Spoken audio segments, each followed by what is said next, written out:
Dr. Horst Stipp.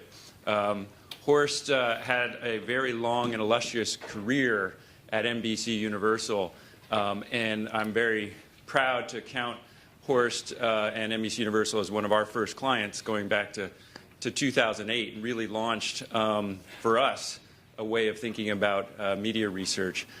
He has moved on since then, and now is at the Advertising Research Foundation, where he is the Executive Vice President for Global Strategy and Advertising Effectiveness. And it is very much my pleasure to introduce Horst Stipp.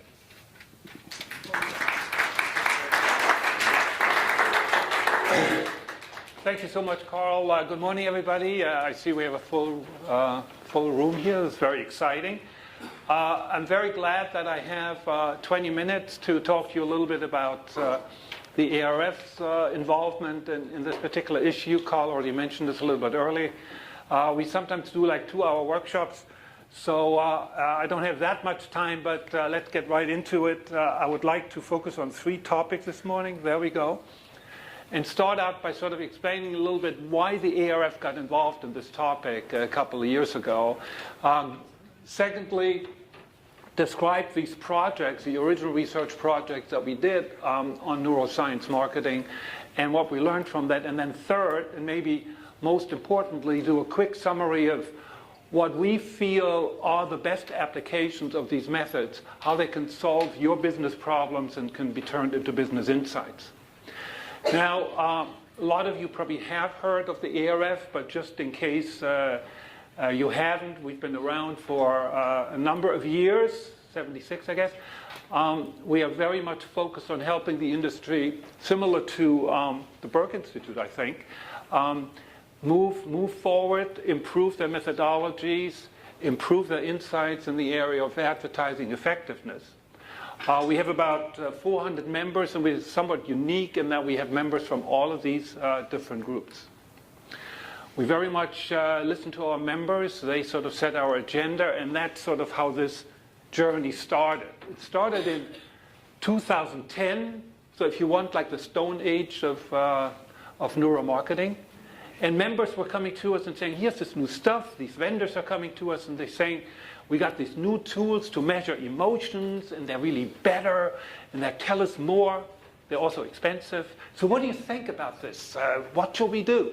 Well, we listened to them. We thought about it.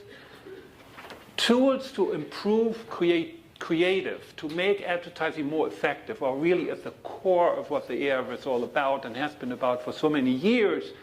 We think there is good research suggesting that if you look at sort of all the marketing factors, that maybe up to 75% really is driven by the creative. It is almost impossible to have a successful campaign with really bad creative, no matter how good the media plan is, right? So we felt this is a really important issue. It is our core issue. It falls right into the areas that we've done a lot of research on over the years. And we decided to follow the advice of and the request of our members to do an independent review.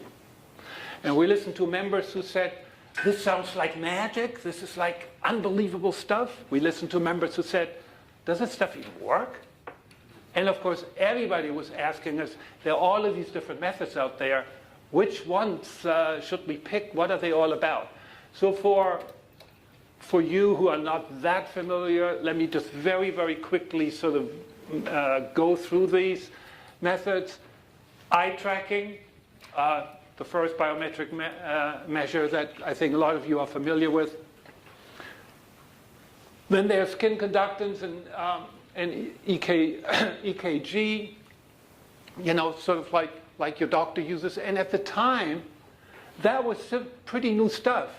Today, these things have gone totally mainstream, and if you are a runner, you probably have something like this on your wrist now.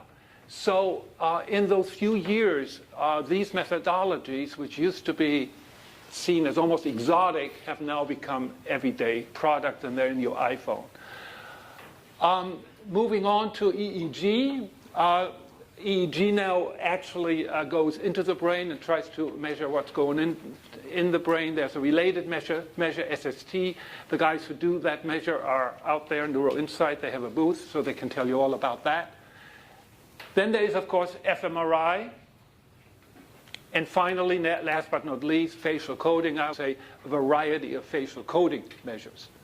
So all of these measures were out there. All of these measures were used by companies to measure emotions. And I have trouble with this clicker here. Sorry about that. So in 2011, we did what we call Neuro One, our first study in this field. It really was a first. It was an original study. It was designed with the sponsors. We analyzed commercials. We had 8 vendors from all over the world. So all of these important methods were represented in the study. We issued a report after consultations and analyses by academic experts in this field. So here again is a summary of all the methods that were included in that study. And here are the main conclusions. As Carl already mentioned, the academics felt that more validation research was needed at the time. Remember, the field was very, very new. They pointed out that all the methods have pros and cons. The data need to be interpreted. And at the same time, they felt that there was a really, really good opportunity for detailed diagnostics of, for example, commercial content. They also recommended, with the agreement of all the vendors, that these methods should be used in addition to, but not as a substitute for traditional methods. But most importantly, this was the big conclusion. The academics, despite their reservations at the time, did feel that there's something there that is really, really important, namely a better measure of emotional reactions. They too felt that here are new tools that can make advertising more effective. And it's fascinating if you go to the literature. I just recently read a meta-analysis on how advertising works from 1999, where the author says, well, you know, there's a lot about understanding and cognition. If we only had better measures to measure emotion, we would probably find that emotion is just more important in advertising than we all think. That was 20 years ago, and so these methods have arrived. But, our members said, if you really think this is good stuff, you really have to show us that it actually helps us sell more. Because, you know, this is extra expenses for us. So, did the study really show that these methods help us sell more stuff? And the answer was no, not yet. So maybe we should do another study. And we did. Again, we got sponsor support. It's a very complex study. I don't have time to go into the details right now. Oh boy, sorry. There we go. We call it Neuro 2. We use marketing mix modeling to assess the role of the various methodologies. Again, it was an independent study. These are the methods that were represented in this particular study. And as said, complex analyses. I'll be here all day if you want to talk to me some more about it. But as Carl already said, this study had a very, very important conclusion. And the conclusion was that indeed there is strong evidence that these methods can make advertising more effective, and that includes selling more. In this particular main analysis, FMRI turned out to be the strongest. So we've established that not only are these methods good for very detailed diagnostics, but also they can help make more effective advertising. So in a few years, this really was a very exciting journey for us. We went from, you know, does this stuff even work, to, well, how should I use it now? And that's really what we're focused on. And again, a brief summary on what we are at the ARF are focused on now with regard to these methods is to really help our members and work with all of you to get the optimal use of these different methods to meet business needs. We need to integrate these methods into our research processes, which is not always easy, and I want to talk a little bit about that too. And then finally, we feel that these methods give us new insights, very important insights on how advertising actually works. So, number one, choosing the right method.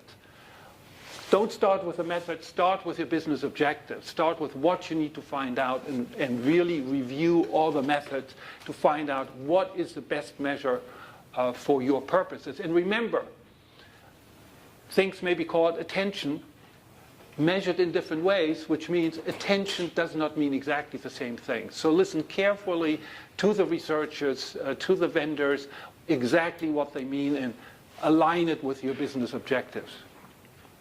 With regard to the various methods, eye tracking, we recommend, and most vendors use it together with SCR and EKG. Those biometrics together can give you great insights on levels of attention, diagnosis by the second on where people are looking. We think this is a perfect example that's very, very obvious. Use this stuff to analyze the websites. Improve your website design. The data will tell you exactly where people are looking, how they navigate, whether they're going where you want them to go. Very, very straightforward, but really better than many other tools.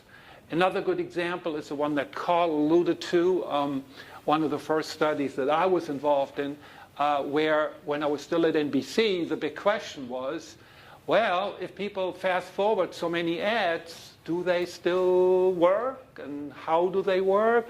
Do people still look? Because people are telling us, we're not looking at these ads, we are fast forwarding. So we did the study with Endoscope. We used eye tracking.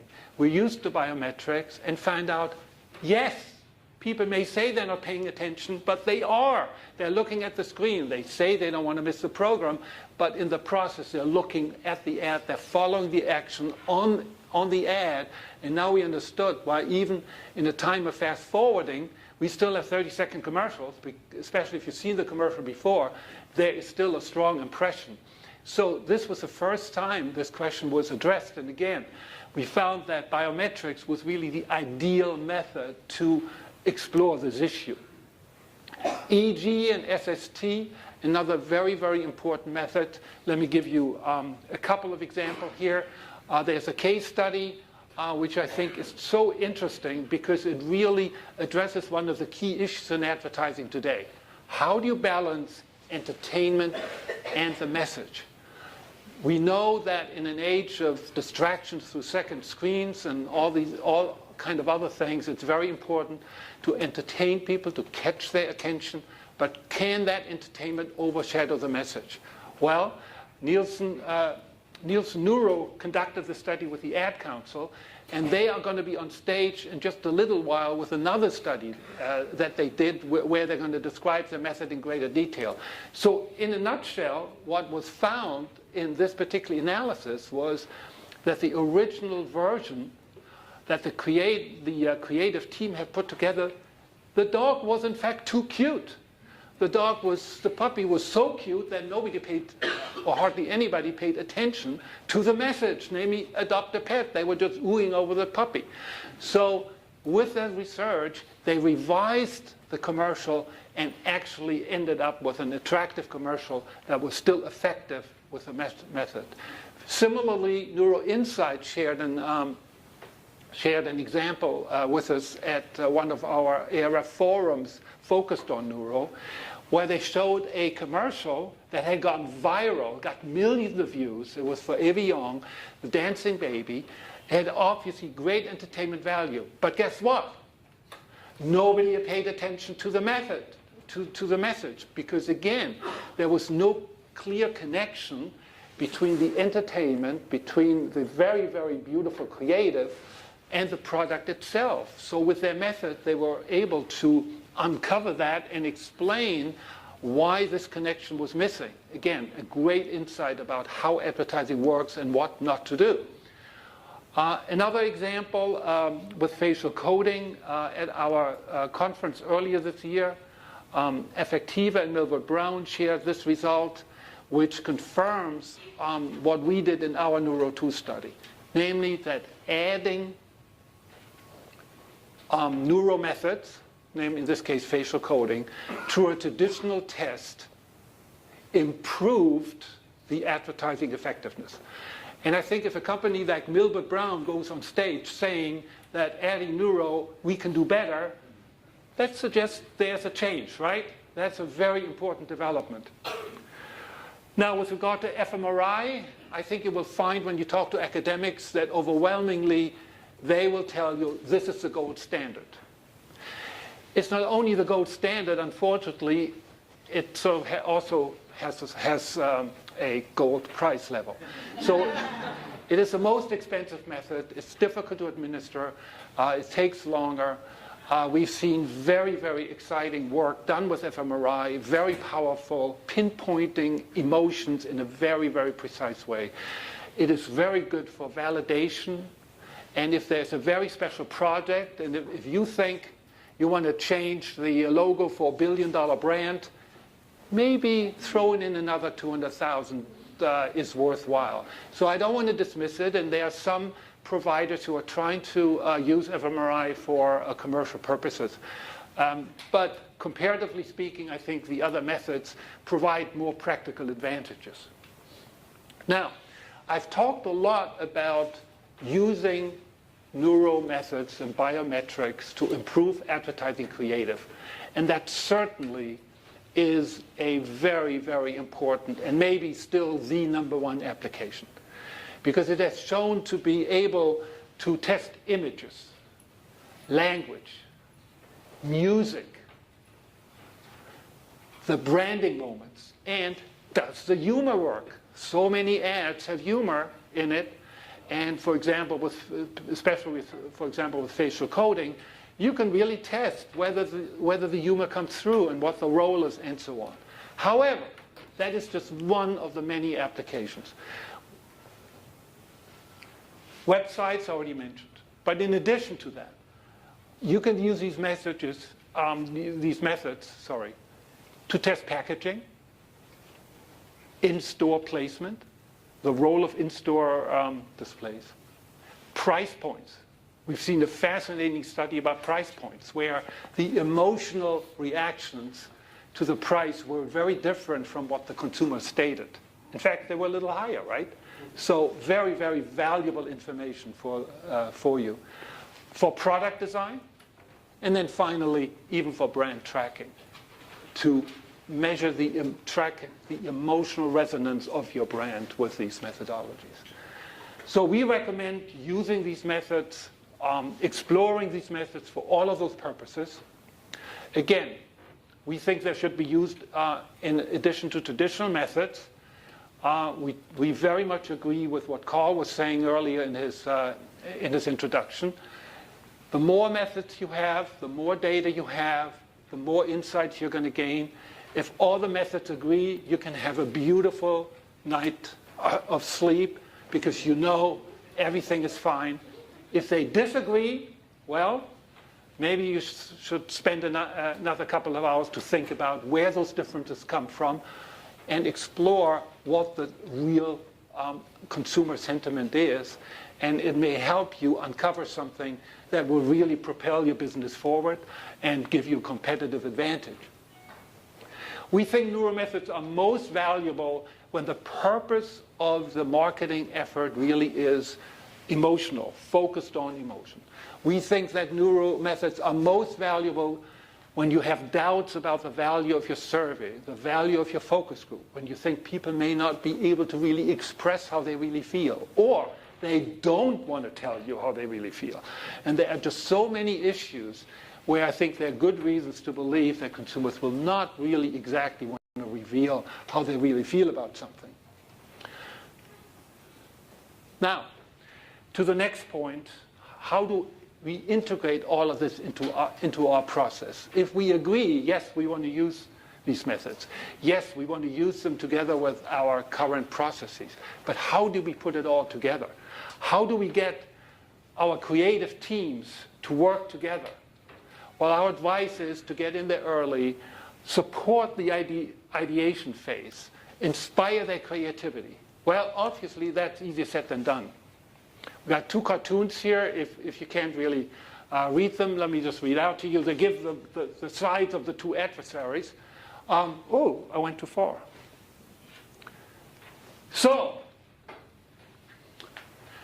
she says we use algorithms to get our ad in front of exactly the right target at exactly the right moment. So how do we make sure we get the right message? Well, we cross our fingers, or maybe we pray, right? So that's sort of the stereotype that a lot of researchers have about the creative people. On the other side, of course, we have the creative people throwing the researcher out of the window because he's giving them some crap about multivariate testing that they don't know the hell what it is. So it is so important that there's leadership within your company that makes these guys work together. It's very similar to getting the data analysts and the big data people together with the qualitative people. They all got to work together, and if they do work together, you end up with this. You end up with better understanding how advertising works, a better understanding for your brand, in your situation, for your marketing objectives, how emotions, attention, memory, involvement with the content, how all of this works together, how they are interdependent, which emotions are the ones that are most aligned to your brand. So, I think I'm sort of on time and want to summarize saying that this has been a very exciting journey. It's only been like 3 years and we've seen these tremendous changes, this tremendous amount of learning and all of these insights that have come out of this research. It is still relatively new. As you will see today, there are a lot of new vendors with a lot of new methods that are being explored, a lot of new perspectives. I think it's going to be a fantastic day. And we think it's really time very well invested. And we are glad that Green Book is sort of on the same page here with the ARF promoting this research, because we really think there's an opportunity to learn more, to do better, to sell more. And if you have looked, this is my last sentence, if you have looked at Neuro before, if you have looked at Biometrics 3 years ago, take another look. Well, you're here, so it looks like you're ready to do that, because we think there are tremendous advances in methodology, in validation, and also in pricing.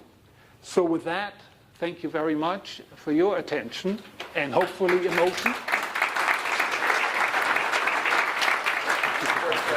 Thank you. Hang on, we've got a couple extra minutes here for questions. Yeah, great. I believe there's a microphone floating around out there. I'll start off. What's next from an ARF perspective, having done Neuro One and Neuro Two, and you're doing a great job sort of promoting the results. What do you think about in terms of next steps? Yeah, thanks, Carl. We are now doing our plan for 2015. In fact, we have an all-day retreat on Monday. And the one topic that we really focus on right now is what do we really need to learn about how advertising works today? There are a lot of rules, there are a lot of principles, a lot of insights over so many years of research. But the world has changed. The consumer life has changed. Advertising is changing. And also, as you know, I just showed, there are new methodologies out there. So what does that mean for how advertising works, what we know about advertising works? So we are thinking about a project that uses these tools that we just discussed, biometrics and newer tools, to focus on one or two specific issues, really important issues. For example, we've been thinking about issues such as viewability. How long do you actually have to look at an ad for it to have a chance to register? We looked at differences as a possibility of exploring how do messages on various media, from print to social media, how are they being cognitively processed? What are the differences between listening to a radio ad and seeing an ad on TV or online? So we are exploring what are the best topics to explore with these new methods. Great. Any questions out there? Yes, sir.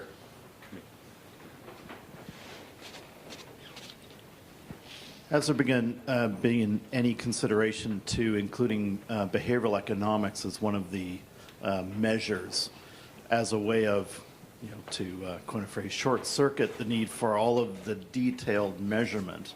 It goes back to what you said. These measures don't necessarily replace or exceed consumers' ability to subjectively make their own assessment.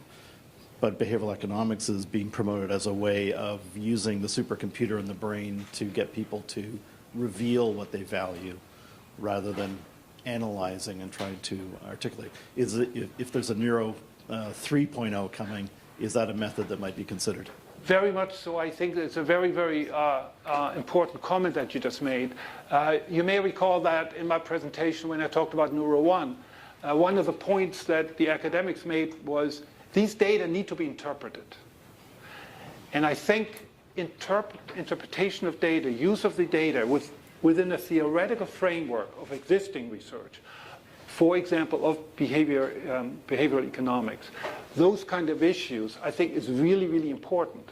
And in order to really learn more about how advertising works, I think it is really a good idea to look not only at all the various methods that, of course, you do want to need for specific, like if you're testing specific commercial, but to get that theoretical framework and really get a real learning out of the data, I think that is a very good example. As a matter of fact, I see the sign is out of time, but I think I want to add that I'd love to talk to you a little bit more about that, and anybody else who has thoughts about